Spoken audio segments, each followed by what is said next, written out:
Hi అండి అందరికీ welcome back to my channel. ఇవాల్టి వీడియోలో మిల్ మేకర్ మసాలా కర్రీ ఎలా తయారు చేయాలో చూసేద్దాం. One of the healthy recipe అండి. ముందుగా స్టవ్ మీద గిన్నె పెట్టుకొని 2 గ్లాసుల నీటిని వేసుకోవాలి. నీరు బాగా మరిగిన తర్వాత అందులో మిల్ మేకర్లని వేసుకోవాలి. 2 నిమిషాలు ఉడికించి వాటిని పక్కకు తీసేయాలి. తర్వాత స్టవ్ మీద ప్యాన్ పెట్టి 2 టేబుల్ స్పూన్ల ఆయిల్ వేసుకోవాలి. ఆయిల్ కొద్దిగా హీట్ అయిన తర్వాత పెద్ద సైజు ఉల్లిపాయ ముక్కల్ని కట్ చేసి వేసుకోవాలి. ఉల్లిపాయ ముక్కలు కొద్దిగా మగ్గిన తర్వాత అందులోనికి గుప్పెడంత కొత్తిమీర, 5 నుంచి 6 జీడిపప్పు పలుకులు వేసుకొని 2 నిమిషాల పాటు బాగా ఫ్రై చేసుకోవాలి. తర్వాత అందులోనికి సన్నగా కట్ చేసిన టమాటా ముక్కల్ని వేసుకోవాలి.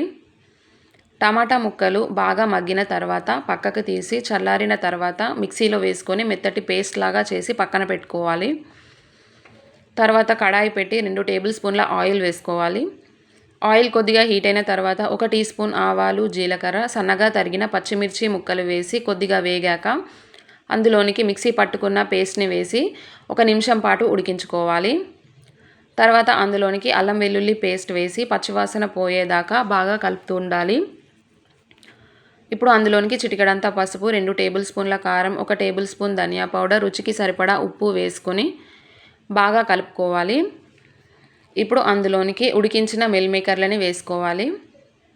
మసాలా అంతా ముక్కలకి బాగా పట్టేలాగా కలుపుకోవాలండి. ఇప్పుడు అందులోనికి చిన్న గ్లాస్ నీటిని వేసుకోవాలి. నీరు ఇంకి ఇలా నూనె పైకి తేలినప్పుడు 1/2 టేబుల్ స్పూన్ గరం మసాలా, కొంచెం కసూరి మేతి వేసుకొని 2 నిమిషాల పాటు ఉడికించుకోవాలి. చివరిగా సన్నగా తరిగిన కొత్తిమీర వేసుకోవాలండి.